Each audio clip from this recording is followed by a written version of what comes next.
नमस्कार दोस्तों, बीपीएससी और हम पे आप सबका स्वागत है। आज हम लोग इकोनॉमिक्स के इस वीडियो सेशन में 2021 के जनवरी से लेकर के नवंबर तक के जितने भी इकोनॉमिक्स से रिलेटेड करंट अफेयर्स हैं, जैसे कि बिहार और बिहार के अतिरिक्त नेशनल और इंटरनेशनल इकोनॉमिक्स के करंट अफेयर्स पे डील करेंगे। सारे क्वेश्चंस करंट अफेयर्स इकोनॉमिक्स से ही रिलेटेड हैं। ध्यान से देखिएगा वीडियो और अपने दोस्तों के साथ शेयर जरूर कीजिएगा ताकि उन्हें भी लाभ हो सके। और हाँ दोस्तों, मुझे मोटिवेट करने के लिए अपना सब्सक्रिप्शन जरूर दीजिएगा। Thank you. तो चलिए स्टार्ट करते हैं। बीपीएससी 67th के लिए पार्टिकुलरली इकोनॉमिक्स का करंट अफेयर्स। फर्स्ट क्वेश्चन है इसमें, कितने रुपए से अधिक आय होने पर 10% अधिभार देना होता है। यहाँ पे आंसर हो जाएगा 10% अधिभार की बात है, यह 50 लाख देना 50 लाख से अधिक आय होने पर 10% का अधिभार देना होता है। ठीक है। उपकर और अधिक आय के संबंधित जो चर्चे हैं ये बहुत ही 2020 और 21 में बने रहे हैं।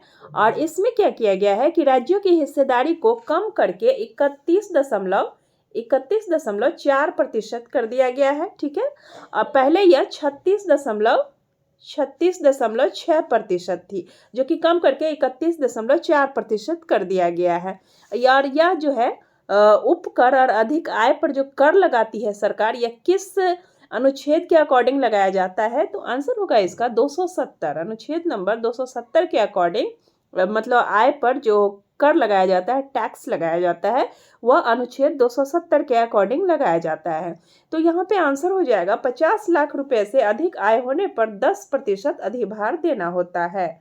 चलिए नेक्स्ट पे चलते हैं। हाल ही में केंद्र सरकार ने चालू वित्त वर्ष के लिए राज्यों की उधार सीमा सकल राज्य घरेलू उत्पाद का 3% से बढ़ाकर कितना किया है? तो यहाँ पर आंसर हो जाएगा 3% से बढ़ाकर केंद्र सरकार ने 5% कर दिया है। ठीक है। चालू वित्त वर्ष के लिए राज्यों की उधार सीमा को उनके सकल घरेलू उत्पाद यानी कि जीएसडीपी के 3% से बढ़ा करके 5% कर दिया गया है। नेक्स्ट पे चलते हैं। इनमें से कौन से मद या क्षेत्र जीएसटी के अंतर्गत सम्मिलित हैं?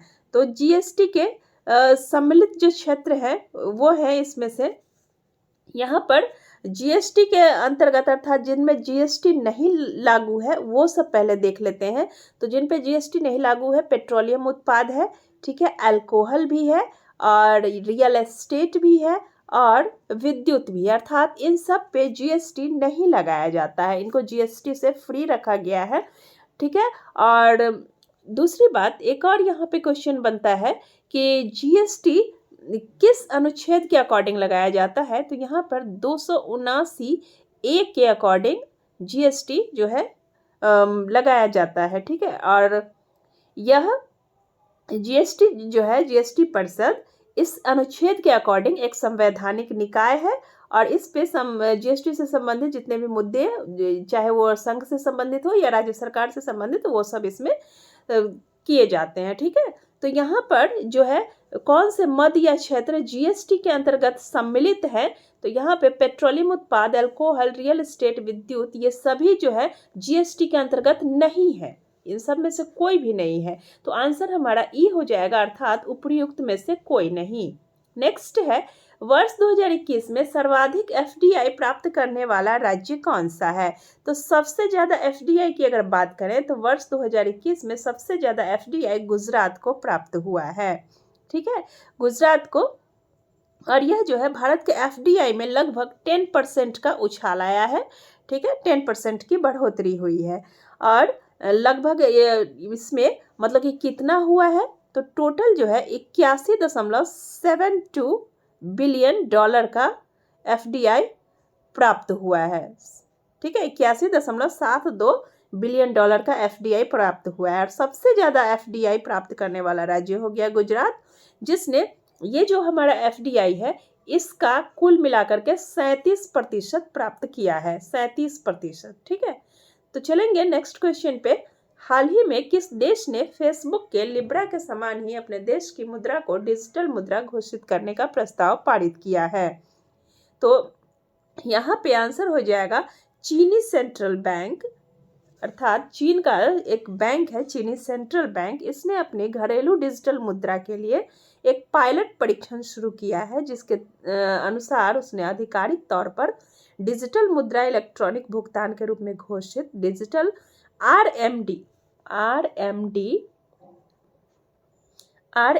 या रैनमिनबी चीन की मुद्रा का एक डिजिटल संस्करण जारी किया है। ठीक है, नेक्स्ट पे चलते हैं। हाल ही में केंद्र सरकार ने किसके लिए फास्टैग को अनिवार्य कर दिया है? तो फास्टैग को अनिवार्य किया गया है 4 पहिया वाहनों के लिए। ठीक है, और यह अनिवार्य किया गया है 1 जनवरी 2021 से। ठीक है, 1 जनवरी 2021 से। और यह फास्टैग जो है 4 पहिया वाहनों के लिए ऑटोमेटिक भुगतान हेतु एक डिवाइस है, एक तरह का, जिसका महत्व आधार कार्ड जितना ही है, और इसके माध्यम से सरकार पूरे देश में वाहनों की आवाजाही पर नजर रख सकेगी। नेक्स्ट है वर्ष 2021-22 में कृषि साल का कुल लक्ष्य निर्धारित है। कृषि साल का कुल लक्ष्य कितना निर्धारित है? आंसर हो जाएगा 16.5 लाख करोड़, 16.5 लाख करोड़। ठीक है, इसमें से क्या विदेशी मुद्रा में सम्मिलित नहीं है? विदेशी मुद्रा में कौन सा मद इसमें सम्मिलित नहीं है? तो यहाँ पे विदेशी मुद्रा में शामिल मद पहले देख लेते हैं। तो विदेशी मुद्रा में शामिल मद है इसमें विदेशी मुद्रा परिसंपत्तियां, ठीक है, स्वर्ण भंडार भी है, और विशेष आहरण अधिकार अर्थात एसडीआर भी है, और अंतर्राष्ट्रीय मुद्रा कोष के साथ रिजर्व ट्रेंच, आईएमएफ के साथ रिजर्व ट्रेंच। तो ये सभी जो है विदेशी मुद्रा भंडार में शामिल है। तो यहाँ पे पूछ रहा है कौन सा शामिल नहीं है, तो आंसर हो जाएगा ई, अर्थात उपर्युक्त में से कोई नहीं। नेक्स्ट पे चलते हैं। वर्तमान में भारत का दूसरा सबसे बड़ा व्यापारिक भागीदार देश कौन सा है?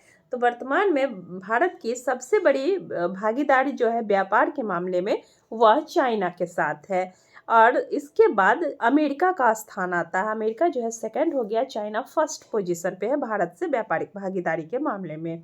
और वर्ष 2020 में चीन और भारत का जो द्विपक्षीय कारोबार था वह 77.7 अरब डॉलर का रहा था। ठीक है, जबकि अमेरिका के साथ यह 75.9 अरब डॉलर का था।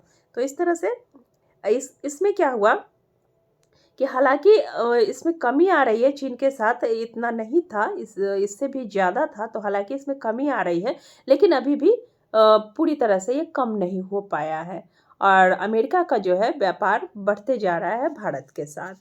वर्तमान के आंकड़ों के अनुसार इनमें से कौन सा बैंक लाभ अर्जित करने में अग्रणी रहा? तो लाभ अर्जित करने में अग्रणी बैंक जो है यह है पेटीएम पेमेंट्स बैंक। हाल ही में क्या हुआ कि पेटीएम पेमेंट्स बैंक ने यूनिफाइड पेमेंट्स इंटरफेस अर्थात यूपीआई प्लेटफॉर्म पर सबसे ज़्यादा लाभ पाने वाला यह बैंक बन गया है, पेटीएम। ठीक है, पेटीएम पेमेंट्स बैंक।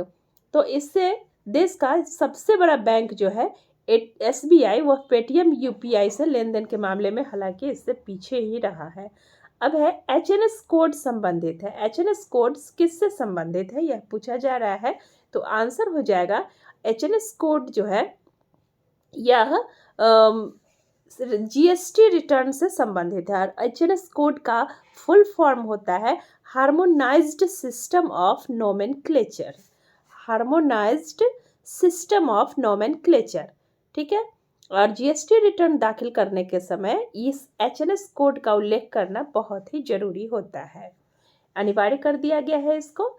नेक्स्ट है आरबीआई के डाटा के अनुसार भारत की कितने प्रतिशत आबादी अभी भी बुकिंग सुविधाओं से वंचित है?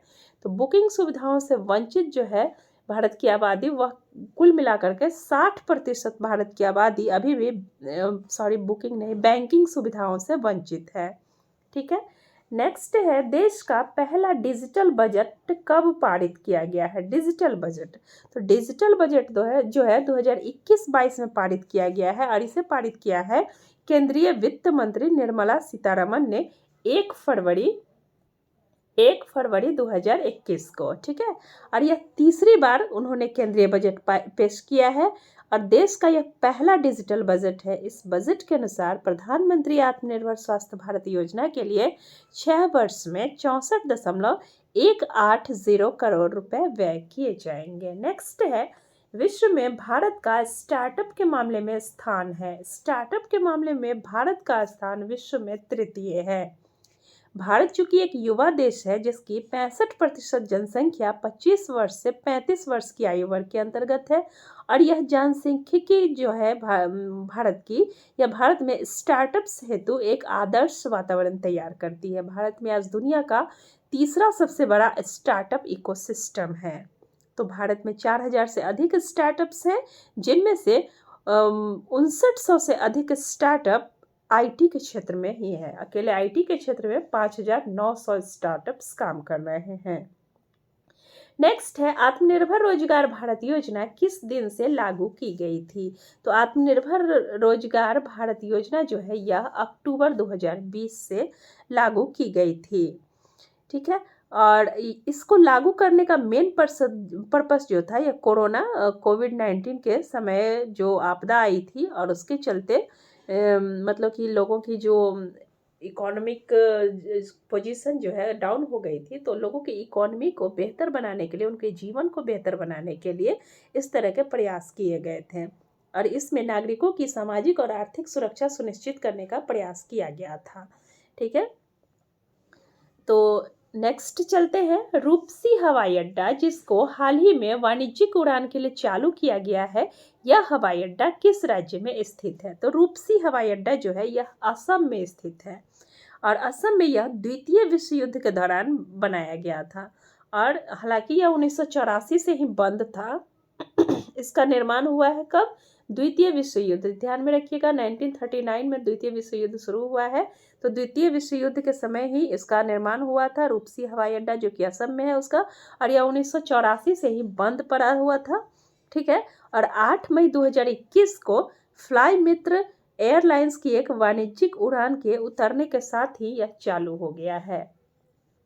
Tata iron and steel company की स्थापना कब हुई थी? तो Tata iron and steel company की स्थापना 1907 में की गई थी और यह औपनिवेशिक भारत में इसकी स्थापना की गई थी और टिस्को के नाम से इसकी स्थापना हुई और दूसरे विश्व युद्ध के बाद चीनी सीमेंट, कागज इत्यादि के कारखाने भी स्थापित हुए थे, ठीक है। और हालांकि 20वीं शताब्दी के आरंभिक वर्षों में लोहा और इस्पात उद्योग का ही अधिक विकास हुआ था। आगे चलते हैं, क्वेश्चन नंबर 18 होगा, भारत में जनसंख्या ह्रास का समय माना जाता है। भारत में जनसंख्या ह्रास का समय जो है वह 1911-21 के बीच का जो समय था, यह जनसंख्या ह्रास का समय माना जाता है, क्योंकि इस समय क्या हुआ था, बहुत सारे अकाल एवं महामारियों का प्रकोप एक साथ आया था। तो जनसंख्या में लगभग पूरे 71 से 21 ईस्वी के दशक में लगभग जनसंख्या में क्या हुआ कि माइनस 0.31% की कमी आई थी, ठीक है। माइनस में चली गई थी जनसंख्या और वो भी 0.31% की, और इससे मृत्यु दर बहुत ही ज़्यादा हो गई और इससे जनसंख्या ह्रास का समय इसलिए माना जाता है, ठीक है। तो 1921 के बाद ही देश की जनसंख्या में तीव्र गति से वृद्धि हुई थी, तो इसीलिए जनसंख्या का महाविभाजन वर्ष भी 1921 को कहा जाता है और 1921 से पहले वाला समय जो है जनसंख्या ह्रास का समय माना जाता है। आगे चलते हैं, बिहार के अलावा इनमें से किस राज्य में तिनकठिया प्रथा का प्रचलन था? तो तिनकठिया प्रथा जो थी यह बिहार के अलावा और कहीं भी प्रचलित नहीं था, तो आंसर इसका ई हो जाएगा। यह बिहार के चंपारण जिले में तिनकठिया प्रथा जो है प्रचलित थी, तो ई हो जाएगा उपर्युक्त में से कोई नहीं, ठीक है। और इस प्रथा के अंतर्गत चंपारण मतलब बिहार के चंपारण के किसानों को अपने अंग्रेज बगान मालिकों के अनुबंध पर अपने जमीन के लगभग 3/20 भाग पर, अर्थात अपने 1 कट्ठा जमीन के 3 भाग पर जो है नील की खेती करना अनिवार्य रूप से जरूरी था। नेक्स्ट है, राष्ट्रीय समृद्धि सूचकांक के घटकों में कौन सा तत्व सम्मिलित नहीं है?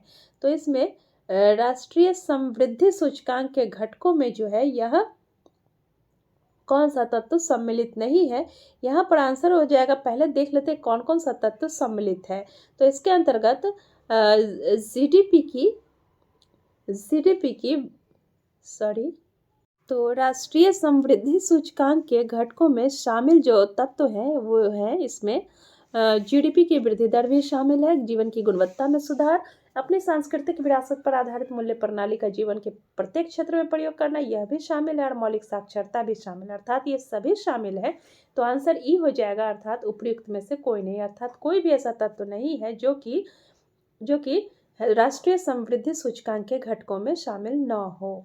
नेक्स्ट है, वर्तमान में मानव विकास सूचकांक में भारत का क्या स्थान है।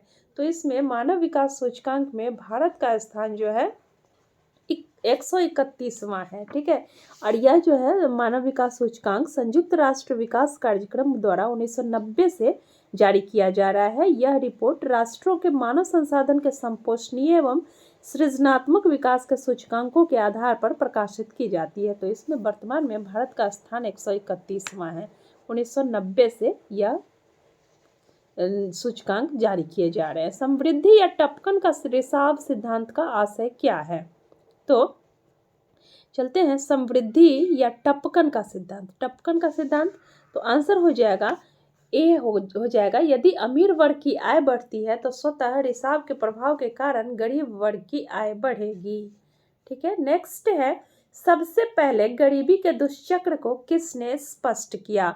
गरीबी के दुष्चक्र को सबसे पहले स्पष्ट किया था रैगनर नर्कसे ने, रैगनर नर्कसे। ठीक है, और अल्प विकसित देशों में गरीबी का जो दुष्चक्र होता है यह निर्धनता की जननी और निर्धनता का दुष्चक्र माना जाता है, और यह एक ऐसी वृत्ताकार प्रक्रिया है जिसका प्रारंभ निर्धनता से होता है और अंत भी निर्धनता के रूप में ही होता है। सबसे पहले गरीबी के दुष्चक्र को रैगनर नर्कसे ने ही परिभाषित किया था। नेक्स्ट है, जब कोई अर्थव्यवस्था विकसित अर्थव्यवस्था की ओर बढ़ने लगती है तो इनमें से कौन सा परिवर्तन नहीं दिखाई पड़ता है। कौन सा परिवर्तन दिखाई नहीं पड़ता है। तो आंसर हो जाएगा इसमें ई हो जाएगा, आंसर ई हो जाएगा। देखते हैं ई क्यों होगा, क्योंकि बचत दर में वृद्धि होगी ही होगी, खाद्यान्नों के उपभोग में वृद्धि होगी ही होगी, और टिकाऊ उपभोग वस्तुओं के प्रयोग में भी वृद्धि होगी, और गैर खाद्यान्नों के उपभोग में भी वृद्धि होगी। अर्थात ये सारे परिवर्तन जो है दिखाई पड़ते हैं, अर्थात कोई भी ऐसा परिवर्तन नहीं है जो दिखाई नहीं देता है। तो आंसर ई हो जाएगा। नेक्स्ट है, अर्थात उपयुक्त में से कोई नहीं। नेक्स्ट चलते हैं, क्वेश्चन नंबर था हमारा 25 में कहा जा रहा है, एक वर्ष में आर्थिक क्रियाओं के फलस्वरूप उत्पादित अंतिम वस्तुओं एवं सेवाओं के मौद्रिक मूल्य के योग से आशय है। तो यह किसके बारे में कहा जा रहा है। तो आंसर हो जाएगा इसका ए, राष्ट्रीय आय। ठीक है, राष्ट्रीय आय से आशय है कि एक राष्ट्र की एक वर्ष में आर्थिक क्रियाओं के फलस्वरूप उत्पादित अंतिम वस्तुओं एवं सेवाओं का मौद्रिक मूल्य के योग। ठीक है, तो इसमें क्या होता है कि उसमें उन समस्त अंतिम वस्तुओं एवं सेवाओं के मूल्यों को भी सम्मिलित किया जाता है जो देश के सामान्य निवासियों द्वारा घरेलू सीमा में अथवा इसके बाहर रहकर उत्पादित की गई है। इसमें विदेशों से अर्जित आय को भी शामिल किया जाता है। आगे चलते हैं, राष्ट्रीय आय भुगतान का आधार वर्ष 2011-12 होगा। यह नीति भारत में कब से लागू हुई है। तो यह नीति जो है भारत में 2015 से लागू कर दी गई है।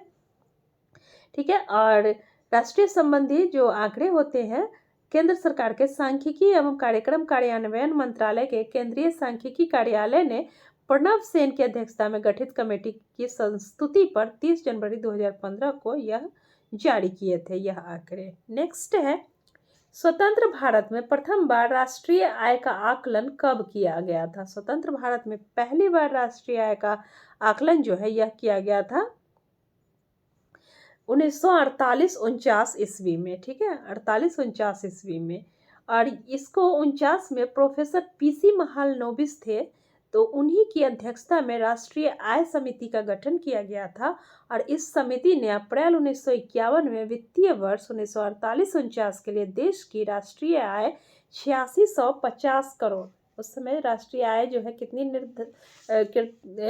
जो है आकलित की गई थी, तो वह है 8650 करोड़ रुपए आकलित की गई थी। ठीक है, और प्रति व्यक्ति आय जो है 246.9 रुपए बताई गई थी। ठीक है, दशमलव है बीच में। वर्तमान में जो राष्ट्रीय आय से संबंधित आंकड़े हैं वह केंद्रीय सांख्यिकी कार्यालय द्वारा संकलित एवं जारी किए जाते थे। ठीक है, नेक्स्ट है सकल घरेलू उत्पाद का वह आंकड़ा जिसमें मुद्रास्फीति को शामिल नहीं किया जाता है। तो मुद्रास्फीति को जो है नॉर्मल जीडीपी में शामिल नहीं किया जाता है। आगे चलते हैं, क्वेश्चन नंबर है 29। राष्ट्रीय सांख्यिकी कार्यालय का मुख्यालय कहाँ स्थित है? राष्ट्रीय सांख्यिकी कार्यालय का मुख्यालय जो है यह है दिल्ली में, नई दिल्ली में स्थित है। ठीक है, और इसकी स्थापना जो है 1951 में की गई थी, 1951 में। और इसकी औद्योगिक शाखा आपको कोलकाता में है। और इसमें केंद्रीय सांख्यिकी संगठन, जिसे शॉर्ट में सीएसओ कहते हैं, तो सीएसओ अपना वार्षिक प्रकाशन राष्ट्रीय लेखा सांख्यिकी अर्थात एनएएस के नाम से जारी करता है। नेक्स्ट है प्रतिवर्ष राष्ट्रीय सांख्यिकी दिवस मनाया जाता है। प्रतिवर्ष राष्ट्रीय सांख्यिकी दिवस जो है यह कब मनाया जाता है? तो आंसर हो जाएगा 29 जून। 29 जून को राष्ट्रीय सांख्यिकी दिवस मनाया जाता है। ठीक है, और इस दिन हमारे जो पीसी महालनोबिस हैं इनका जन्मदिन था, तो इन्हीं के इस पे मनाया जाता है, इन्हीं की याद में। ठीक है, नेक्स्ट पे चलते हैं, क्वेश्चन नंबर 31। एनएसएसओ के आंकड़ों के अनुसार वर्तमान में बिहार के कितने प्रतिशत ग्रामीण आबादी को नल से जल प्राप्त हो रहा है? तो नल से जल प्राप्त होने के लिए एनएसएसओ ने आंकड़े दिए हैं, उसके अनुसार बिहार का मात्र 1.1% आबादी ऐसी है जिसे नल से जल प्राप्त हो रहा है। बिहार ने मार्च 2020 तक ही अपने राज्य में नल से जल पहुंचाने का लक्ष्य रखा था, मार्च 2020 तक ही। लेकिन राष्ट्रीय स्तर पर यह आंकड़ा 11.3% है। बिहार में कितना है? 1.1%, और पूरे नेशनल लेवल पर है 11.3%। ठीक है, एनएसएसओ की रिपोर्ट के अनुसार बिहार के ग्रामीण इलाकों के 94.3% घरों में अब भी पानी का मुख्य स्रोत हैंडपंप है, जबकि महज 2.9% घरों में ट्यूबवेल के जरिए पानी पहुंच रहा है। नेक्स्ट चलते हैं, हिंदू वृद्धि दर की अवधारणा के प्रतिपादक कौन थे?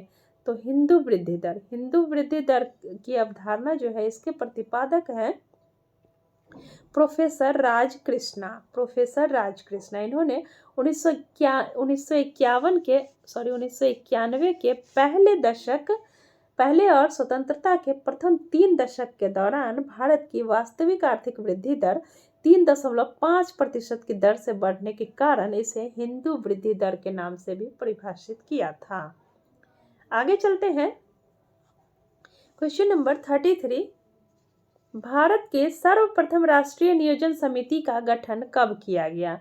तो सर्वप्रथम भारत में नियोजन की आवश्यकता प्लान्ड इकोनॉमी फॉर इंडिया नामक पुस्तक में प्रकाशित की गई थी, और यह पुस्तक प्रकाशित हुई थी 1934 में।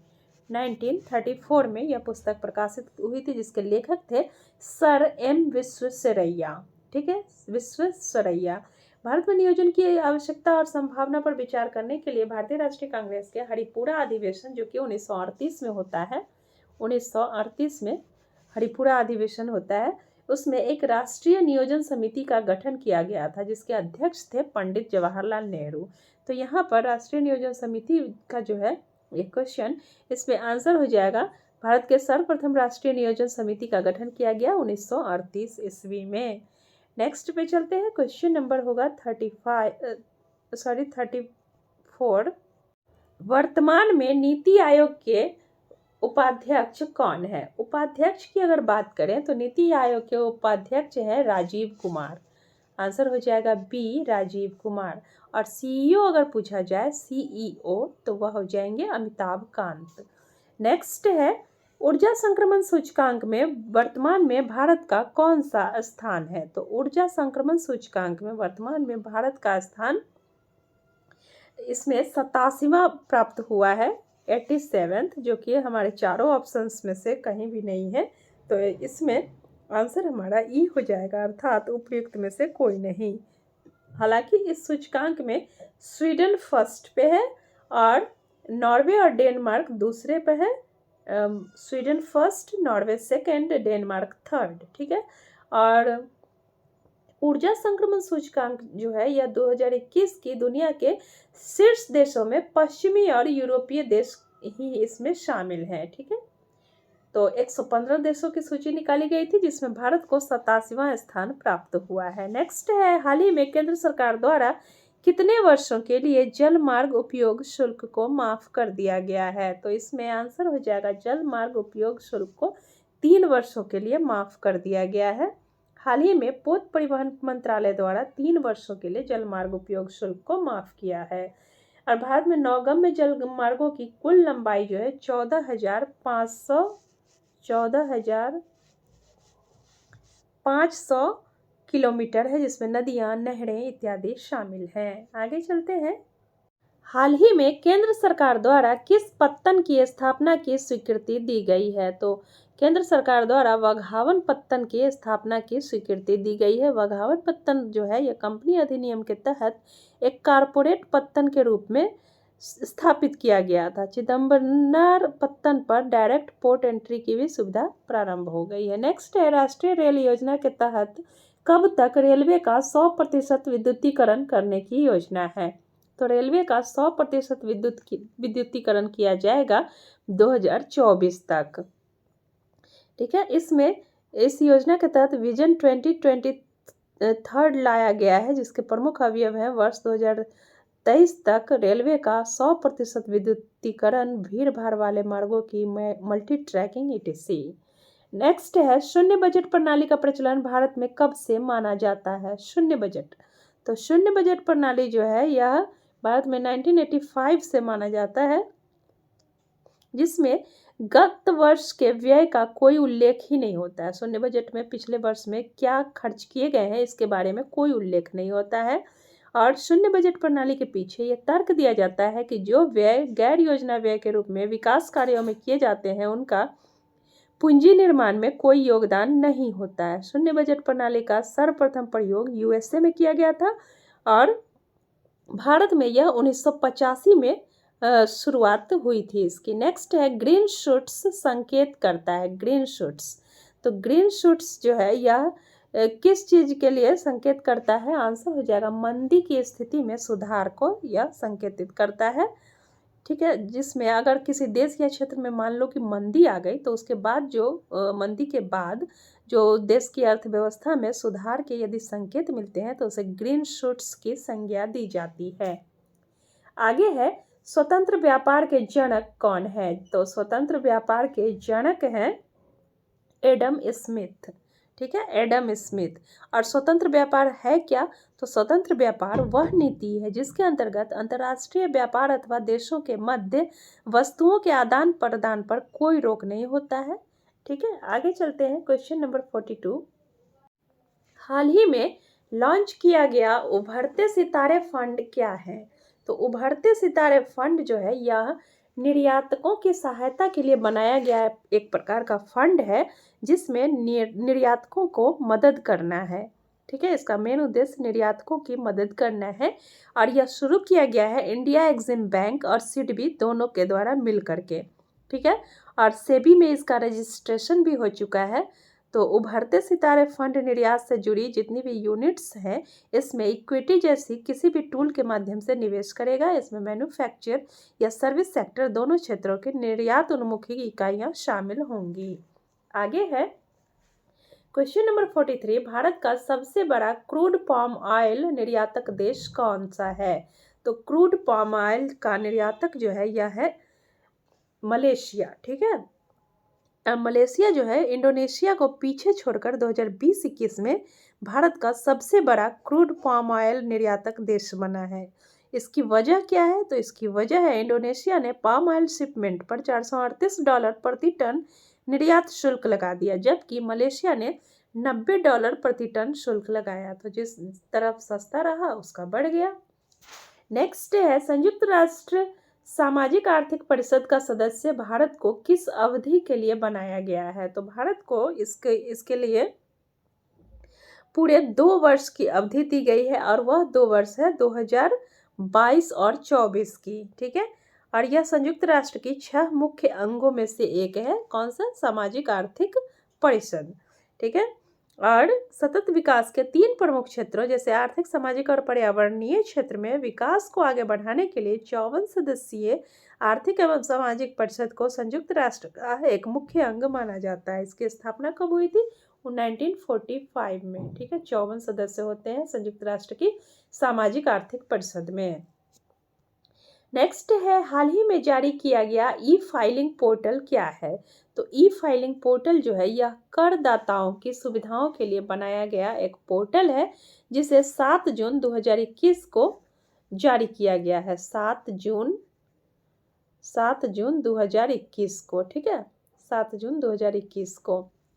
और इस नए पोर्टल की आईडी अगर बात की जाए आईडी की, तो आईडी है इसकी incometax.gov.in। ठीक है, तो यह है पोर्टल और इस नए फाइलिंग पोर्टल का उद्देश्य है करदाताओं को एक आधुनिक, निर्बाध और अधिक सुविधाजनक अनुभव प्रदान करना। नेक्स्ट पे चलते हैं। हाल ही में भारत सतत विकास लक्ष्यों पर 2 पायदान फिसल कर किस स्थान पर पहुंचा? तो इसमें भारत जो है 2 पायदान फिसल करके 117 पर पहुंच गया है और 2015 में यह जो था 2015 में यह कितने पर था? 2015 में यह 115 पर था। ठीक है, 115 पर था। कुल मिलाकर के 193 सदस्य देश हैं इसमें और 2030 के एजेंडे के एक हिस्से के रूप में यह भारत 2 स्थान फिसल गया है। और यह काम किस क्षेत्र में सतत विकास लक्ष्य का जो है ये काम किस क्षेत्र में इनका होता है? तो काम होता है पर्यावरणीय सेहत, जलवायु, वायु प्रदूषण, स्वच्छता एवं पेयजल, पारिस्थितिकी तंत्र सेवाएं, जैव विविधता आदि जैसे विभिन्न कारकों के आधार पर यह सतत विकास लक्ष्य जो है तय किया जाता है कि किस देश का कितना होना चाहिए। आगे चलते हैं क्वेश्चन नंबर 47 में।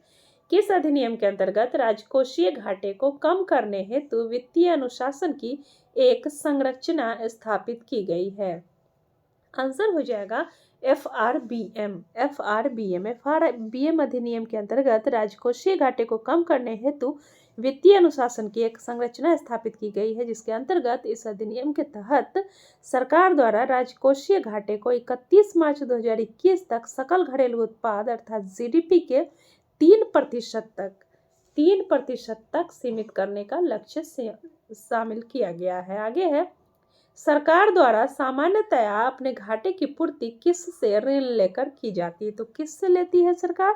तो सरकार ऋण लेती है RBI से। अगर सरकार को घाटा होता है तो वो अपने घाटे की पूर्ति RBI से ऋण लेकर के करती है। ठीक है, और नेक्स्ट पे चलते हैं। हालांकि घाटे के ऋण लेकर दूसरे के इसके अलावा क्या होता है, ट्रेजरी बिल और बॉन्ड जैसे भी उपाय हैं, तो केवल यही नहीं है। तो नेक्स्ट पे चलते हैं। क्वेश्चन नंबर है 49 में कहा जा रहा है कि हाल ही में ब्रिक्स बैंक के नए सदस्य के तौर पर कौन से देश भर्ती हुए हैं? तो ब्रिक्स देशों में नए देश जो है यह शामिल हुए हैं संयुक्त अरब अमीरात, उरुग्वे और बांग्लादेश। ये 3 देश जो है नए NDB के नए सदस्य के रूप में शामिल हुए हैं। ठीक है, NDB अर्थात न्यू डेवलपमेंट बैंक, जिसे पहले ब्रिक्स डेवलपमेंट बैंक के नाम से भी जाना जाता था, इसका मुख्यालय चीन के शंघाई में ब्रिक्स टावर में स्थित है। इस बैंक की स्थापना उन सभी देशों द्वारा की गई है जो ब्रिक्स ब्लॉक का हिस्सा है। ब्रिक्स देशों के समूह में 5 प्रमुख उभरती अर्थव्यवस्थाओं ने वर्ष 2015 में न्यू डेवलपमेंट बैंक का शुभारंभ किया था। इस बैंक ने अपने नवीनतम विस्तार क्रम में वर्ष 2020 में संभावित नए सदस्यों के रूप में औपचारिक बातचीत शुरू की गई थी। तो नेक्स्ट है, योजना आयोग की स्थापना कब हुई थी? योजना आयोग की स्थापना की अगर बात करें तो योजना आयोग की स्थापना हुई थी 1950 में 1950 में की गई थी। ठीक है, और यह एक स्वतंत्र भारत की एक दीर्घकालिक मतलब कि एक प्रभावी और संतुलित उपयोग के लिए योजना तैयार करने और प्राथमिकताओं को निर्धारित करने के लिए इसकी स्थापना की गई थी। मतलब कम संसाधनों को किस तरह से बढ़ाया जाए, संसाधनों को प्रभावी कैसे बनाया जाए और उसका संतुलित उपयोग किस तरह से की जाए, इस सब के लिए योजना आयोग की स्थापना की गई थी। नेक्स्ट है, वर्तमान में साइबर सुरक्षा सूचकांक में भारत ने कौन सा स्थान हासिल किया है? तो साइबर सुरक्षा सूचकांक में भारत का स्थान है 10वां। ठीक है, और इसमें भारत को स्कोर कितना प्राप्त हुआ है? 97.5 स्कोर प्राप्त हुआ है। जबकि एशिया पैसिफिक क्षेत्र में भारत को चौथा स्थान प्राप्त हुआ है। भारत के पड़ोसी देशों में चीन को 33वां, बांग्लादेश को 53वां, पाकिस्तान को 79वां, श्रीलंका को 83वां और नेपाल को 94वां स्थान प्राप्त हुआ है। नेक्स्ट है, भारत की कुल जनसंख्या में पुरुषों का प्रतिशत कितना है? तो भारत की कुल जनसंख्या में पुरुषों का प्रतिशत है 51.47%, जबकि महिलाएं हैं इसमें 48.53%।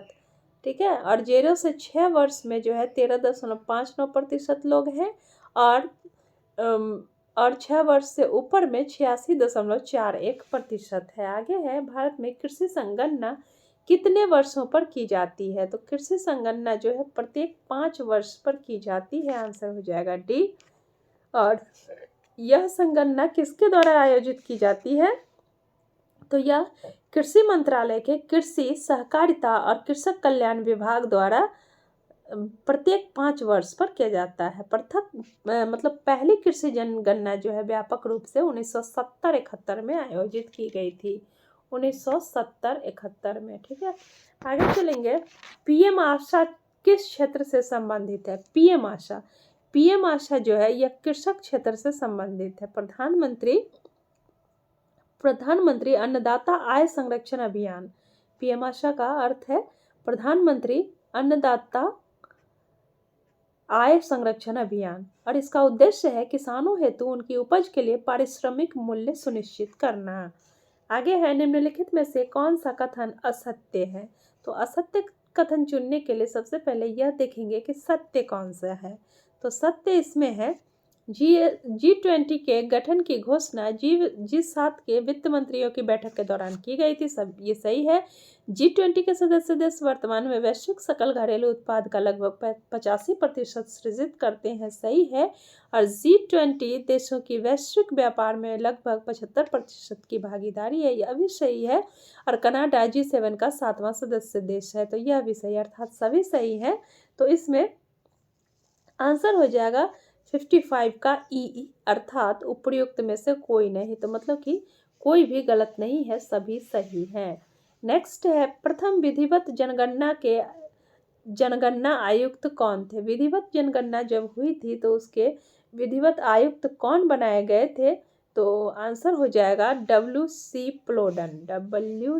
प्लोडन। ठीक है, और अगर प्रथम विधिवत जनगणना की शुरुआत की अगर बात करें तो इसकी शुरुआत की गई थी 1881 में। और यह उस समय जो गवर्नर थे वो थे लॉर्ड रिपन। ठीक है, वायसराय लॉर्ड रिपन थे गवर्नर। और इस समय जनगणना आयुक्त WC प्लोडन थे। और इसके बाद से हर 10 वर्षों पर जनगणना की शुरुआत हो गई थी। नेक्स्ट है क्वेश्चन नंबर 57। इनमें से कौन सी रिपोर्ट विश्व बैंक समूह द्वारा जारी नहीं किया जाता है? विश्व बैंक समूह द्वारा जारी न की जाने वाली रिपोर्ट कौन सी है? तो यहाँ पर देखते हैं, डूइंग बिजनेस, विश्व विकास रिपोर्ट, वैश्विक आर्थिक संभावना रिपोर्ट, कमोडिटी मार्केट आउटलुक, ये सभी जारी करते हैं, अर्थात उपयुक्त में से सभी हो जाएगा। एक से अधिक। रेलवे बजट का आम बजट में विलय किस समिति के सुधार पर किया गया? तो रेलवे बजट का आम बजट में जो विलय किया गया यह था विवेक देवराय समिति के सुझावों के द्वारा।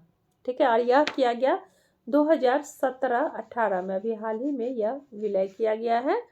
ठीक है, और इसे 1924 में एडवर्थ समिति 1921 के सुझाव पर अलग किया गया था। एडवर्थ समिति की स्थापना कब की गई थी? 1921 में, और इसको स्थापित किया गया था 1924 में। रेलवे बजट को अलग स्थापित किया गया था 1924 में, अलग किया गया 2017-18 में। भारत में एक वित्तीय वर्ष माना जाता है। भारत में एक वित्तीय वर्ष जो है यह 1 अप्रैल से 31 मार्च तक माना जाता है। आगे है क्वेश्चन नंबर 60। उत्पादन के कारकों में सम्मिलित नहीं किया जाता है। कौन सा सम्मिलित नहीं किया जाता है? उत्पादन के कारकों में धन को सम्मिलित नहीं किया जाता है। और उत्पादन के कारकों में शामिल चीजें हैं वस्तु, सेवा, भूमि, श्रम, पूंजी, उद्यमिता, ये सभी शामिल किए जाते हैं, लेकिन धन इसमें शामिल नहीं होता है। नेक्स्ट है, घरेलू मुद्रा की विनिमय दर को नकारात्मक रूप से प्रभावित करने वाले कारकों में सम्मिलित नहीं है। तो कौन सा सम्मिलित नहीं है? आंसर हो जाएगा निर्यात में वृद्धि। घरेलू मुद्रा की विनिमय दर को नकारात्मक रूप से प्रभावित करने वाले कारकों में निर्यात में वृद्धि सम्मिलित नहीं है। जबकि नकारात्मक रूप में कौन कौन से तत्व प्रभावित करते हैं? आयात में वृद्धि या प्रभावित करते हैं, निम्न ब्याज दर भी प्रभावित करते हैं, उच्च मुद्रास्फीति दर भी प्राप्त करती हैं। अर्थात आंसर हो जाएगा सी। नेक्स्ट है, किरीट पारेख समिति का संबंध निम्नलिखित में से किस क्षेत्र से है? तो किरीट पारेख समिति का संबंध है पेट्रोलियम पदार्थों के मूल्य निर्धारण से। पेट्रोलियम पदार्थों के मूल्य निर्धारण से किरीट पारेख समिति संबंधित है।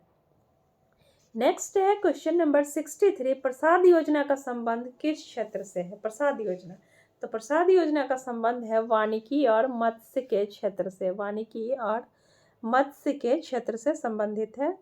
प्रसाद योजना, गलती हो गई, प्रसाद योजना पर्यटन क्षेत्र से संबंधित है। ठीक है, पर्यटन क्षेत्र से यह संबंधित है, और इसकी शुरुआत की गई थी 2014-15 के बजट में। 2014 और 15 के बजट में प्रसाद योजना की शुरुआत की गई थी, और इस बजट में तीर्थ यात्रा, कायाकल्प और आध्यात्मिक संवर्धन अभियान को भी शुरू किया गया था। इसका उद्देश्य यही तीर्थ यात्रा, कायाकल्प और आध्यात्मिक संवर्धन अभियान ही प्रसाद योजना था। ठीक है, इसका मुख्य उद्देश्य था धार्मिक गंतव्यों में सतत तरीके से पर्यटकों के आकर्षण को बढ़ाकर उन्हें संपूर्ण पर्यटन अनुभव प्रदान करना। आगे है क्वेश्चन नंबर 64। 64 है, स्टैंड अप इंडिया योजना का उद्देश्य है। स्टैंड अप इंडिया योजना, तो स्टैंड अप इंडिया योजना का उद्देश्य जो है यह है अनुसूचित जाति एवं जनजाति एवं महिलाओं को उद्यमशीलता में बढ़ावा देना। ठीक है, अनुसूचित जाति अर्थात SC/ST की महिलाओं को उद्यमशीलता में बढ़ावा देना इसका स्टैंड अप इंडिया का उद्देश्य था। ठीक है, नेक्स्ट पे चलते हैं। क्वेश्चन नंबर है 64। विश्व बौद्धिक संपदा से संबंधित सत्य कथनों की पहचान कीजिए। विश्व बौद्धिक संपदा, तो विश्व बौद्धिक संपदा में कौन कौन से कथन सत्य हैं? तो यहाँ पे इसकी स्थापना 1967 में हुई थी, सही है। इसका मुख्यालय जेनेवा में है। वर्तमान में इसके 191 सदस्य हैं, यह सभी सही है। जबकि डी जो है भारत इसका सदस्य नहीं है, यह गलत है। तो आंसर डी हो जाएगा, क्योंकि गलत ही पूछ रहा है। तो 2016 में भारत ने पहली बार राष्ट्रीय बौद्धिक अधिकार नीति अर्थात IPR पॉलिसी को स्वीकार किया था। ठीक है, और भारत जो है विश्व बौद्धिक संपदा का सदस्य देश है, जबकि यहाँ पे कहा गया है भारत इसका सदस्य देश नहीं है, तो यह गलत है। नेक्स्ट है, किस पंचवर्षीय योजना के दौरान कृषि क्षेत्र में वृद्धि दर नकारात्मक रही? तो कृषि क्षेत्र में नकारात्मक वृद्धि की अगर बात करें तो यह रही थी तृतीय पंचवर्षीय योजना के दौरान। और तृतीय पंचवर्षीय योजना के दौरान यह 0.73% रही थी। ठीक है, और चतुर्थ पंचवर्षीय योजना में तो 2.57%। ठीक है, और तीसरी में 4.16%, अर्थात इन सब में वृद्धि लगातार दिख रही है। सातवीं में 3.47%। केवल एक तृतीय पंचवर्षीय योजना ही एक ऐसी योजना है जिसमें कृषि क्षेत्र में वृद्धि कितनी हुई है? 0.73%। नेक्स्ट है क्वेश्चन नंबर 67। भारत में वर्तमान में कितने इंडस्ट्रीज को कोर इंडस्ट्रीज में शामिल किया गया है? तो कोर इंडस्ट्रीज में शामिल किया गया है 8 इंडस्ट्रीज हैं कुल मिलाकर के, इनको कोर इंडस्ट्रीज में शामिल किया गया है। ठीक है, और इन 8 प्रमुख अवसंरचना सहयोगी उद्योगों में अर्थात कोर उद्योगों में कोयला, कच्चा तेल, प्राकृतिक गैस, पेट्रोलियम परिशोधन उत्पाद, उर्वरक, इस्पात, सीमेंट और विद्युत इत्यादि शामिल हैं। नेक्स्ट है, रिजर्व बैंक ऑफ इंडिया के तहत कोई भी बैंक एक सीमा से कम दर पर ऋण नहीं दे सकता। यह सीमा कहलाती है, यह सीमा जो है आधार दर अर्थात बेस रेट कहलाती है। ठीक है, और इससे कम रेट पर कोई भी अनुसूचित या वाणिज्यिक बैंक जो है यह ग्राहकों को किसी भी प्रकार का कोई ऋण प्रदान नहीं करेगा। इनमें से किस मुद्रा को साख मुद्रा एवं बैंकिंग मुद्रा भी कहा जाता है? तो साख मुद्रा ऐच्छिक मुद्रा को कहा जाता है, बैंकिंग मुद्रा भी कहा जाता है। ठीक है, क्योंकि यह किसी न किसी की साख पर चलती है। उदाहरणतः चेक, चेक किस पे चलता है? चेक जारी करने वाले की साख पर चलता है। हुंडी और विनिमय पत्र व्यापारियों की साख पर चलते हैं। नेक्स्ट है क्वेश्चन नंबर 70 में कहा जा रहा है कि स्वस्थ धरा खेत हरा निम्नलिखित में से किस योजना की टैगलाइन है? स्वस्थ धरा खेत हरा, यह टैगलाइन है मृदा स्वास्थ्य कार्ड योजना की। मृदा स्वास्थ्य कार्ड योजना की जो टैगलाइन है वह है स्वस्थ धरा खेत हरा, और इसे लॉन्च किया था फरवरी 2015 में। फरवरी 2015 में प्रधानमंत्री श्री नरेंद्र मोदी ने इसको स्वस्थ धरा खेत हरा योजना को लागू किया था, मृदा स्वास्थ्य कार्ड योजना को। यह कृषि एवं सहकारिता विभाग, कृषि एवं कल्याण मंत्रालय, भारत सरकार द्वारा चलाई जा रही है। ठीक है, नेक्स्ट पे चलते हैं। क्वेश्चन नंबर है 71, उपर्युक्त में से कौन सा कथन सुमेलित नहीं है? कौन सा कथन सुमेलित नहीं है? तो आंसर हो जाएगा इसमें विश्व वन दिवस जो है यह 21 मार्च को मनाया जाता है, सही है। विश्व दुग्ध दिवस 1 जून को मनाया जाता है। विश्व नारियल दिवस 2 सितंबर, और जय किसान जय विज्ञान सप्ताह 23 से 29 सितंबर, यह भी सही है। अर्थात सभी सही है, तो आंसर हो जाएगा ई। तो उपर्युक्त में से कोई नहीं, अर्थात कोई भी ऐसा कथन नहीं है जो सुमेलित नहीं है, यानी सभी सुमेलित है। नेक्स्ट है, औद्योगिक उत्पादन सूचकांक किस संस्था द्वारा जारी किया जाता है? तो औद्योगिक उत्पादन सूचकांक जो है यह केंद्रीय सांख्यिकी कार्यालय द्वारा जारी किया जाता है। ठीक है, CSO के द्वारा। नेक्स्ट पे चलते हैं। क्वेश्चन नंबर 73, स्क्यूफ्लेशन शब्द सर्वप्रथम किस आर्थिक सर्वेक्षण में सामने आया? स्क्यूफ्लेक्शन, तो स्क्यूफ्लेक्शन शब्द जो है 2009-10 में सामने आया था। ठीक है, 2009-10 में, और इसका व्यवहारिक अर्थ होता है कुछ वस्तुओं और सेवाओं को अत्यधिक मुद्रास्फीति का सामना करना पड़ता है, कुछ को नहीं। तो कुछ की अपस्फीति का भी सामना करना पड़ता है, कुछ को। तो वित्त मंत्रालय द्वारा 2009-10 में आर्थिक सर्वेक्षण में इस शब्द का प्रयोग किया गया था। नेक्स्ट है, ई वैपिंग उत्पादन का आशय है। तो ई वैपिंग उत्पादन का आशय क्या है? तो आंसर है उसका ई सिगरेट, यानी कि इलेक्ट्रॉनिक डिलीवरी सिस्टम का सबसे सामान्य रूप है यह। तो आंसर हो जाएगा ई सिगरेट से। ठीक है, ई सिगरेट, ई वैपिंग उत्पादन ई सिगरेट से संबंधित है। ठीक है, ये ऐसे उपकरण है जो तंबाकू के पत्तों को जलाते या इस्तेमाल नहीं करते हैं। ई सिगरेट, इसमें क्या होता है कि तंबाकू के पत्तों को जलाया या इस्तेमाल नहीं किया जाता है, और ऐसे ही इसकी स्मोकिंग की जाती है। नेक्स्ट पे चलते हैं। क्वेश्चन नंबर है 75, स्वर्ण आभूषणों के लिए हॉलमार्किंग को कितने श्रेणियों में विभाजित किया गया है? तो हॉलमार्किंग को यहाँ पे 3 श्रेणियों में विभाजित किया गया है, और ये 3 श्रेणियाँ कौन कौन सी है? 14 कैरेट, 18 कैरेट और 22 कैरेट। ठीक है, नेक्स्ट है ले ऑफ। ले ऑफ शब्द का अर्थ है, ले ऑफ शब्द का क्या अर्थ है? तो ले ऑफ शब्द का अर्थ है उत्पादन कम होने पर कर्मचारियों को नौकरी से पृथक करना। और ऐसा क्यों किया जाता है? जब वस्तु की मांग कम हो जाए तो कर्मचारियों को नौकरी से अलग कर दिया जाता है। नेक्स्ट है क्वेश्चन नंबर 77 में कहा जा रहा है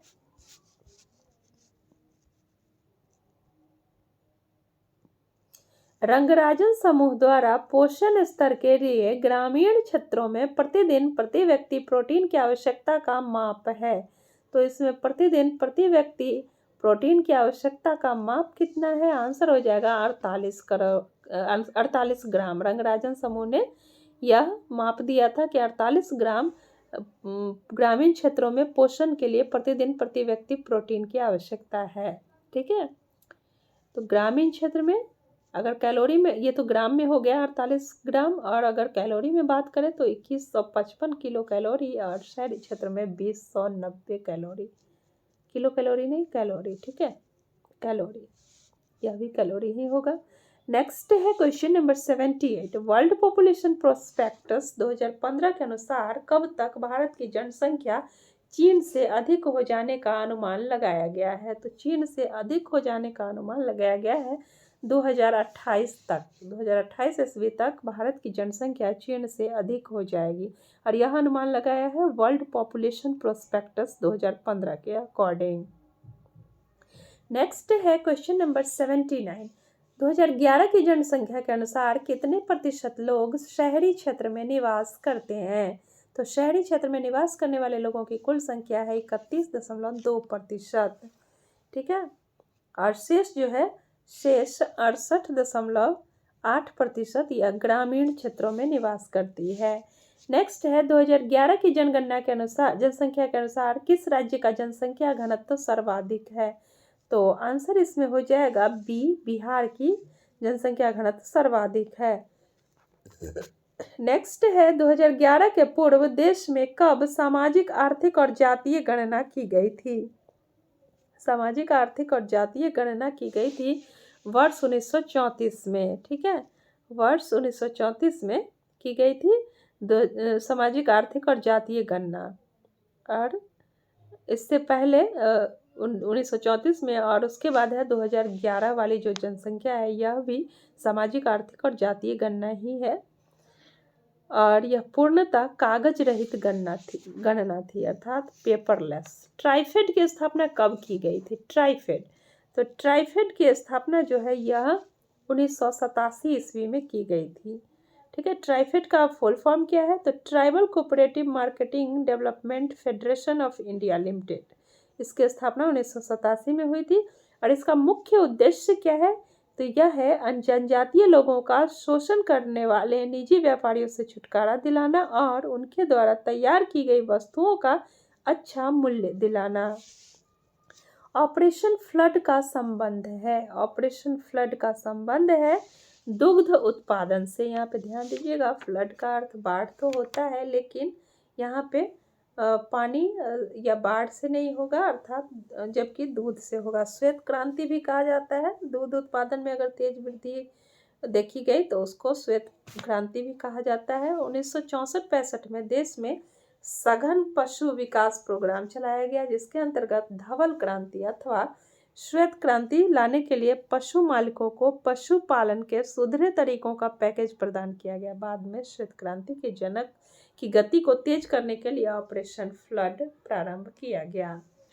नेक्स्ट है लहसुन, मूंगफली, आलू, काजू इत्यादि के उत्पादन में भारत का विश्व में स्थान कितना है?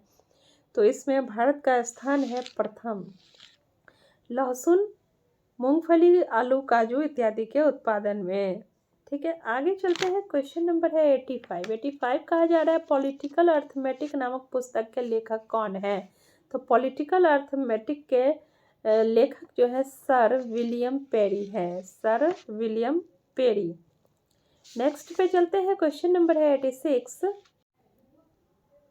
भारत में प्रथम औद्योगिक नीति की घोषणा किसने की थी? तो भारत में प्रथम औद्योगिक नीति की घोषणा डॉक्टर श्यामा प्रसाद मुखर्जी ने की थी।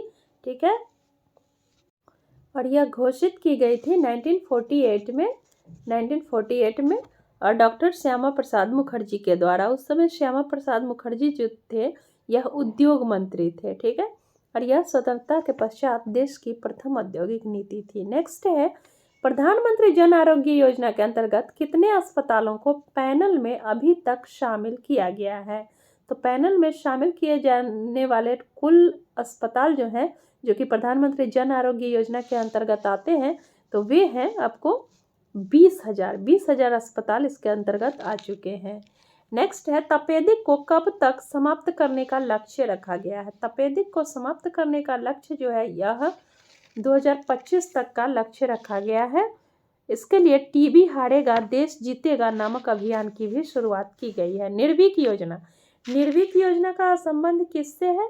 आंसर हो जाएगा, निर्भीक योजना का संबंध है निर्यात ऋण वितरण से।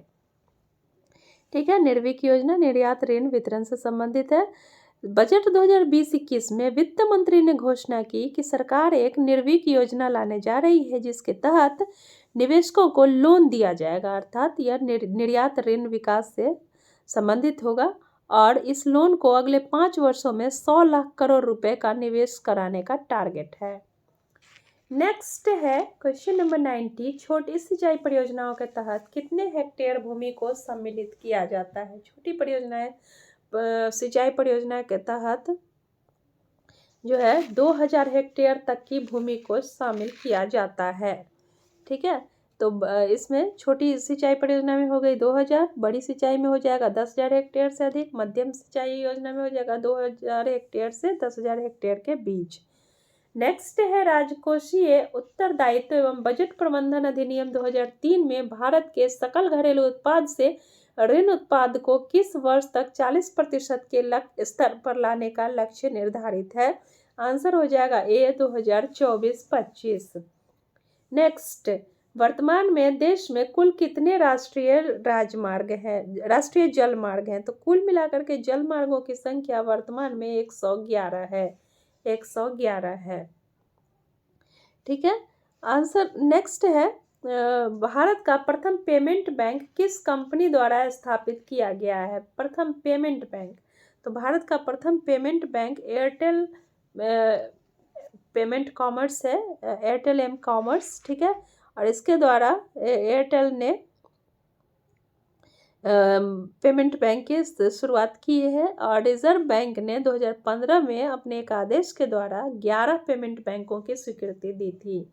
सबसे प्राचीनतम श्रम संगठन है, सबसे प्राचीनतम श्रम संगठन जो है यह AITUC है। ठीक है, AITUC अर्थात all India trade union Congress. इसकी स्थापना 31 अक्टूबर 1920 को बम्बई में हुई थी। 1920 की ही ये संस्था है, 31 अक्टूबर 1920 को बम्बई में स्थापित हुई थी।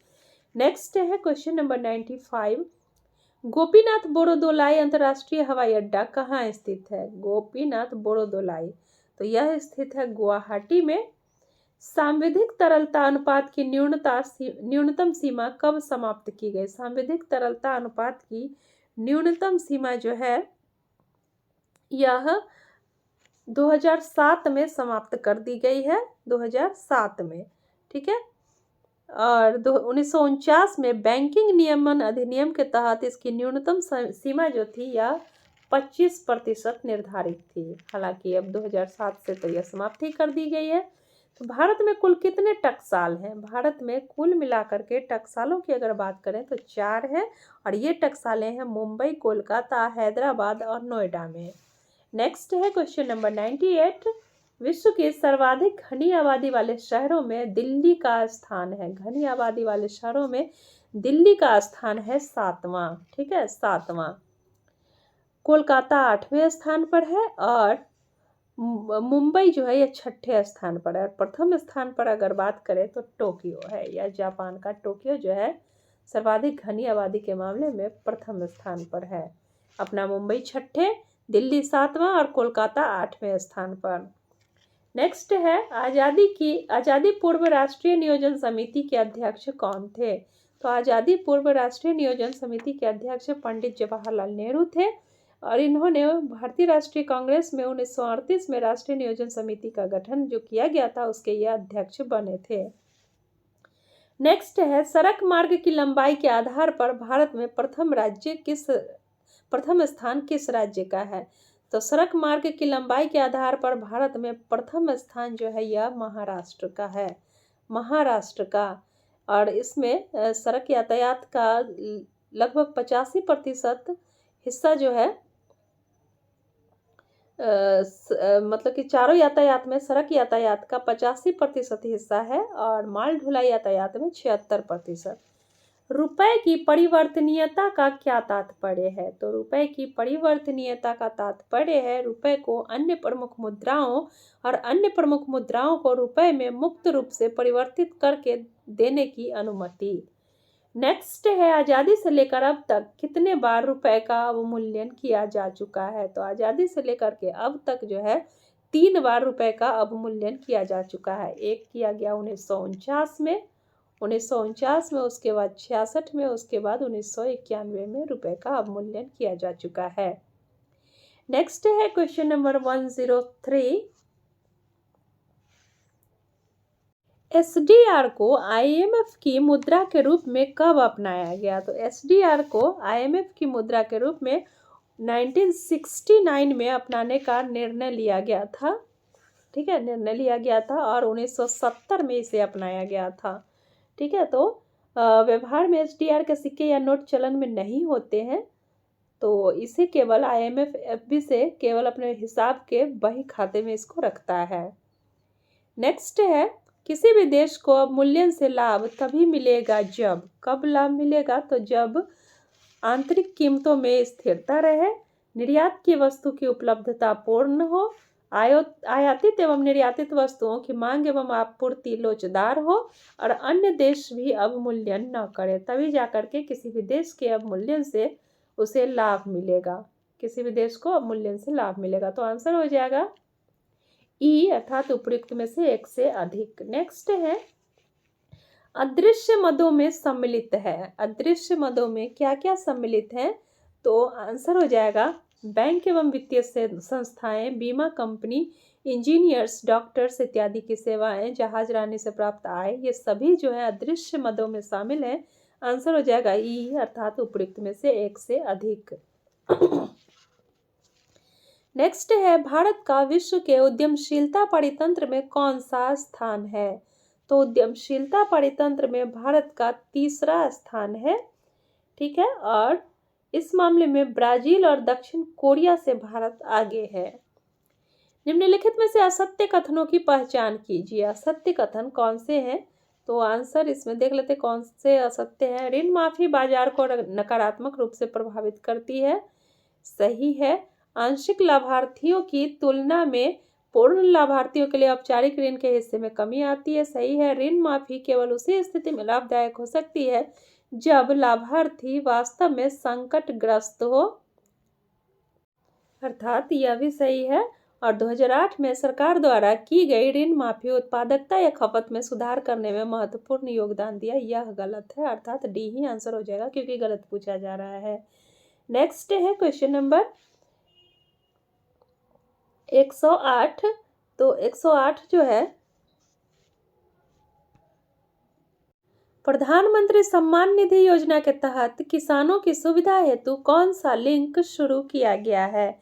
तो किसानों की सुविधा हेतु फार्मर्स कॉर्नर को शुरू किया गया है, फार्मर्स कॉर्नर, और इसी लिंक की शुरुआत की गई है और इसका वेबसाइट है www.pmkisan.gov.in और IJ फार्मर्स कॉर्नर। नेक्स्ट है, किस योजना के दौरान गरीबी रेखा को ग्रामीण क्षेत्र में प्रति व्यक्ति 2400 कैलोरी और शहरी क्षेत्र में 2100 कैलोरी के रूप में परिभाषित किया गया? आंसर हो जाएगा छठी पंचवर्षीय योजना के दौरान। नेक्स्ट है क्वेश्चन नंबर 110।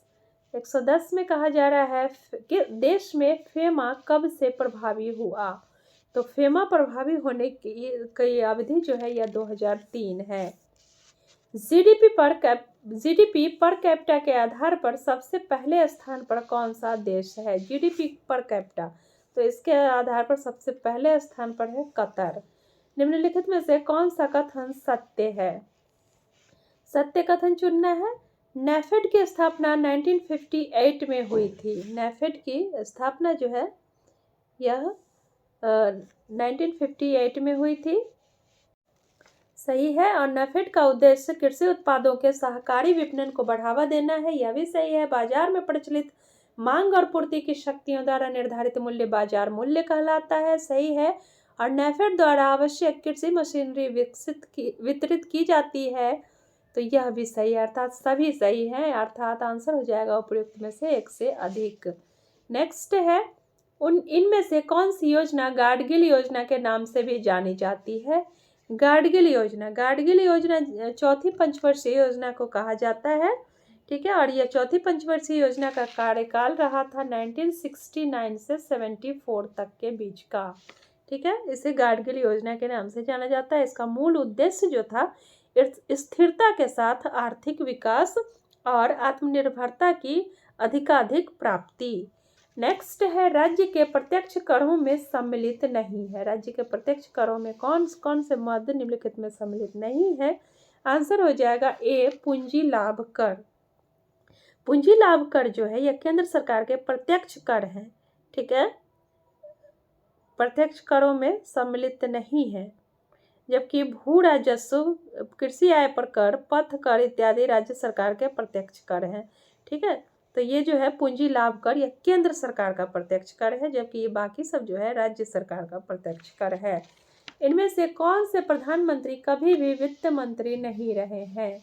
इसमें आंसर हो जाएगा मोरारजी देसाई, यह वित्त मंत्री रह चुके हैं। विश्वनाथ प्रताप सिंह, यह वित्त मंत्री रह चुके हैं। चौधरी चरण सिंह भी वित्त मंत्री रह चुके हैं। डॉक्टर मनमोहन सिंह भी वित्त मंत्री रह चुके हैं। अर्थात ये सभी प्रधानमंत्री कभी न कभी वित्त मंत्री रह चुके हैं। तो आंसर हो जाएगा ई, अर्थात उपयुक्त में से कोई नहीं, अर्थात कोई भी ऐसे नहीं है प्रधानमंत्री जो कि वित्त मंत्री नहीं रहे हैं। नेक्स्ट है, इनमें से किस उर्वरक का भारत में उत्पादन नहीं होता है? तो पोटास जो है, पोटास का उत्पादन भारत में नहीं होता है, और इसके मामले में भारत पूरी तरह से आयात पर ही डिपेंड है। राष्ट्रीय बागवानी मिशन कब से लागू की गई है? तो राष्ट्रीय बागवानी मिशन जो है 2001-2 ईस्वी से लागू की गई है। ठीक है, और इसकी शुरुआत जो है 2005-6 से 10वीं योजना के दौरान की गई थी, और इसका उद्देश्य है भारत में बागवानी क्षेत्र का व्यापक वृद्धि करना और साथ ही साथ बागवानी उत्पादन में भी वृद्धि करना। चलेंगे नेक्स्ट क्वेश्चन पे। क्वेश्चन नंबर है 118 अर्थात 118। नाबार्ड की स्थापना किस समिति की सिफारिश पर की गई थी? नाबार्ड, तो नाबार्ड की स्थापना जो है यह शिवरामन समिति की सिफारिश पर की गई थी, और यह समय था 12 जुलाई 1982, 12 जुलाई 1982। ठीक है, तो नाबार्ड की स्थापना की गई थी। आगे है, केंद्र सरकार की विचाराधीन योजना गोल्डन ट्रायंगल में कौन से शहर सम्मिलित हैं? तो गोल्डन ट्रायंगल में शामिल शहर हैं दिल्ली, आगरा, जयपुर, ये सभी शामिल हैं।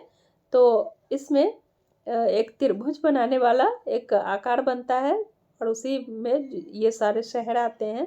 तो इसमें ये तीनों शहर जो है ये शामिल है, दिल्ली, आगरा, जयपुर। ठीक है, इसे स्वर्ण त्रिभुज का नाम दिया गया है। तो आंसर हो जाएगा ई, अर्थात उपयुक्त में से एक से अधिक। नेक्स्ट है, भारत में बोली जाने वाली दूसरी प्रमुख भाषा है। भारत में दूसरी प्रमुख भाषा जो सबसे ज्यादा बोली जाती है वह है बांग्ला। नेक्स्ट है, 2 साल के बच्चों को कोरोना वैक्सीन लगाने वाला पहला देश कौन सा है? तो 2 साल के बच्चों को कोरोना वैक्सीन पहला देश क्यूबा है जिसने लगाया है। हाल ही में उद्योग संगठन Indian electrical and electronics manufacturing association अर्थात IEEMA ने किसे अपना महानिदेशक नियुक्त किया है? आंसर हो जाएगा इसमें चारू माथुर को। नेक्स्ट है, IMF ने वित्त वर्ष 2021-22 के लिए भारत की विकास दर का अनुमान कितना लगाया? तो 2021-22 के लिए IMF का जो अनुमान है वह है 9.5%, अर्थात 9.5%। ठीक है, और यह जो उनका IMF का अनुमान है, यह फैसला जो है, यह अनुमान जो है, यह कोरोना की दूसरी लहर से रिकवरी की धीमी रफ्तार के चलते किया गया है। इससे पहले अप्रैल 2021-22 में IMF ने 12.5% GDP ग्रोथ का अनुमान लगाया था। हाल ही में हवा से कार्बन डाइऑक्साइड सोखने वाला प्लांट कहाँ शुरू किया गया है? आंसर हो जाएगा आइसलैंड में। आइसलैंड में हवा से कार्बन डाइऑक्साइड को सोखने वाला प्लांट लगाया जाएगा, और इसका मतलब कि आइसलैंडिश शब्द ओरका के नाम पर इस प्लांट का नाम जो है ओरका रखा गया है। नेक्स्ट है, हाल ही में वित्त मंत्रालय ने राज्यों को राजस्व घाटा अनुदान जारी किया है। तो 9 सितंबर 2021 को जारी किया है, 9 सितंबर 2021 को। नेक्स्ट चलते हैं, क्वेश्चन नंबर है 126। हाल ही में श्रम मंत्रालय ने कौन सा पोर्टल लॉन्च किया है? श्रम मंत्रालय ने हाल ही में ई श्रम पोर्टल को लॉन्च किया है। ठीक है, यह पोर्टल भारत के लाखों असंगठित मजदूरों को एक साझा मंच पर लाने में मदद करेगा। ई श्रम पोर्टल एक एकल बिंदु संदर्भ होगा जो अधिकारियों को अनौपचारिक क्षेत्र में श्रमिकों तक पहुंचने और उन्हें ट्रैक करने में भी मदद करेगा।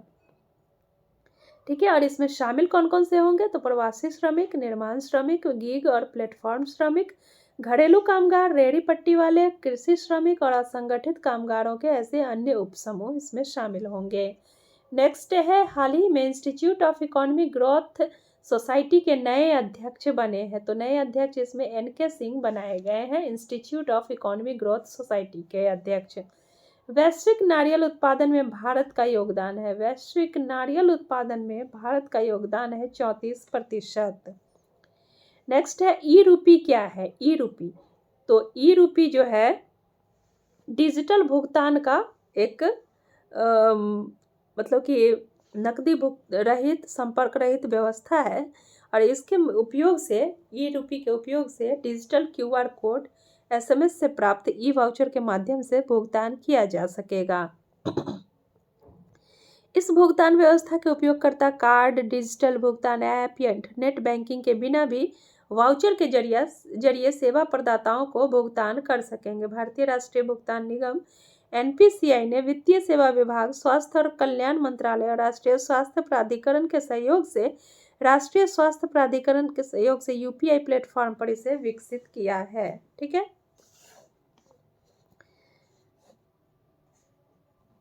अब आगे चलते हैं, क्वेश्चन नंबर 130।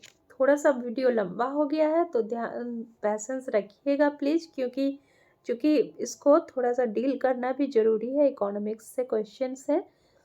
किस निजी क्षेत्र के बैंक ने किसानों के लिए ई किसान ऐप लॉन्च किया है? तो ई किसान ऐप जो है यह HDFC बैंक ने लॉन्च किया है। इस ऐप की मदद से देश के किसान अपने मोबाइल पर कृषि और बैंकिंग से जुड़ी सेवाओं का लाभ ले सकेंगे। यह ऐप कृषि गतिविधियों से जुड़े लोगों को जानकारी और सूचना इत्यादि देगी।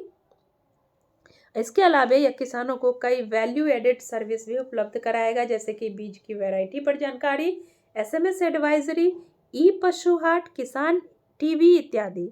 ठीक है, और इसके अलावा इस ऐप पर सरकार की नई स्कीम्स की सूचना, उनका लाभ कैसे लिया जा सकता है, इन सब की भी जानकारी मिलेगी। आगे चलते हैं, क्वेश्चन नंबर है 131। RBI का नया वित्तीय वर्ष है, RBI का नया वित्तीय वर्ष है 1 अप्रैल से 31 मार्च। भारत में कृषि उत्पादन के बारे में असत्य है, इसमें असत्य का तन चुनना है, इसमें ई हो जाएगा असत्य। ठीक है, उपयुक्त में से उपयुक्त में से कोई नहीं, अर्थात सभी सही है। नेक्स्ट है, निम्नलिखित में से असत्य है, असत्य कौन सा है इसमें? तो इसमें भी ई हो जाएगा, ई उपयुक्त में से एक से अधिक। नेक्स्ट है 134 जो है, इसमें कहा जा रहा है कि 15वें वित्त आयोग की अनुशंसा के अनुसार केंद्रीय करों में राज्य की हिस्सेदारी है। तो इसमें राज्य की हिस्सेदारी जो है यह 41% की है। हाल ही में बिहार के किस जिले में 2 मेगा फूड पार्क स्थापित करने की योजना स्थापित की गई है? तो यह स्थापित की गई है मुजफ्फरपुर में। 2 मेगा फूड पार्क स्थापित किया जाएगा मुजफ्फरपुर के मोतीपुर में। और इसके अंतर्गत इसके अलावा देश के विभिन्न राज्यों में कुल मिलाकर के 42 मेगा फूड स्थापित किए जाने की योजना है। नेक्स्ट है, बिहार में इनमें से किस उत्पाद को बिहार का GI टैग प्राप्त नहीं है? तो इसमें से चेक कर लेते हैं पहले कि किन किन को GI टैग प्राप्त नहीं है। तो यहाँ पे सिक्की घास जो है इसको GI टैग प्राप्त ही है। अप्लिक यानी कि खटवा जो है इसको भी जीआई टैग प्राप्त है। शाही लीची को भी जीआई टैग प्राप्त है। ठीक है, और इसके अलावा सिलाव खाजा को भी प्राप्त है, अर्थात इनमें से सभी को प्राप्त है। आंसर हो जाएगा ई। तो किसे प्राप्त नहीं है, आंसर हो जाएगा उपयुक्त में से कोई नहीं है, अर्थात कोई भी ऐसा नहीं है जिसे बिहार का जीआई टैग प्राप्त नहीं है इन ऑप्शंस में। नेक्स्ट है, बिहार सरकार द्वारा जैविक खेती प्रोत्साहन योजना के तहत कुल कितने जिले को जैविक खेती हेतु अंगीकरण किया गया है? तो आंसर इसमें हो जाएगा 12 जिलों को अंगीकृत किया गया है जैविक खेती के लिए बिहार सरकार के द्वारा। ठीक है, 12 जिलों को। नेक्स्ट है, बिहार बजट 2021-22 में शिक्षा विभाग को कितनी राशि प्रदान की गई है? तो इसमें शिक्षा विभाग को जो है 21,939.03 करोड़ रुपए प्रदान किए गए हैं शिक्षा विभाग, अर्थात 21,939.03 करोड़। और उसके अलावा अन्य विभाग है 22,451.98 करोड़, और समाज कल्याण विभाग को दिया गया है 8,190.85 करोड़ रुपए। ये वाला जो है ये समाज कल्याण विभाग हो गया आपको, और ये 22,451 जो है यह आपको अन्य विभाग है। ठीक है, आगे चलते हैं। वर्ष 2019-20 में बिहार का जीएसडीपी वर्तमान मूल्य पर कितना है? तो बिहार का जीएसडीपी वर्तमान मूल्य पर 6,11,804 करोड़ रुपए है। ठीक है, आगे चलते हैं। बिहार में वर्तमान में बिहार के जीएसडीपी में प्राथमिकता क्षेत्र की हिस्सेदारी कितनी है? तो जीएसडीपी में प्राथमिकता क्षेत्र की हिस्सेदारी है 19.5%। हालांकि इसमें प्राथमिक क्षेत्र में लगातार गिरावट ही आई है। तो हालांकि 2013-14 में जो कि 23.4% था, यह 19-20 में 19.5% रह गया है, और द्वितीय क्षेत्र की जो भागीदारी है यह 20.3% है। नेक्स्ट है, बिहार में कब से लगातार राजस्व अधिशेष की स्थिति बनी हुई है? तो राजस्व अधिशेष की स्थिति बनी हुई है 2004-05 से ही। ठीक है, 2004-05 से ही बिहार लगातार राजस्व अधिशेष वाला राज्य रहा है, और यह राजस्व अधिशेष जो है 18-19 के 6897 करोड़ से घटकर 699 करोड़ रुपया रह गया है। और वर्ष 2019-20 में राजस्व प्राप्ति में राजस्व व्यय की अपेक्षा अधिक कमी आई। आगे है क्वेश्चन नंबर 142। बिहार में मधुआ कीट जो कि बिहार के कृषि के लिए एक अभिशाप माना जाता है, यह कीट किस फसल को सबसे ज़्यादा प्रभावित करती है? मधुआ कीट सबसे ज़्यादा प्रभावित करती है आम की फसल को, और यह एक भूरे रंग का फुदकने वाला कीट होता है। यह आम के फसल के लिए विनाशकारी होता है।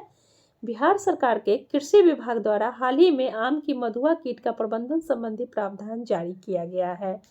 नेक्स्ट है, ग्राम उजाला कार्यक्रम की शुरुआत बिहार के किस जिले से हुई? ग्राम उजाला कार्यक्रम की शुरुआत की गई है आरा जिले से। ठीक है, और इस कार्यक्रम के तहत ग्रामीण उपभोक्ताओं को कार्यशील तापदीप्त बल्ब जमा करने के बदले एलईडी बल्ब दिए जाएंगे। बेतिया बिहार में चीनी उद्योग की स्थापना कब हुई थी? तो बेतिया में चीनी उद्योग की स्थापना 1840 ईस्वी में की गई थी।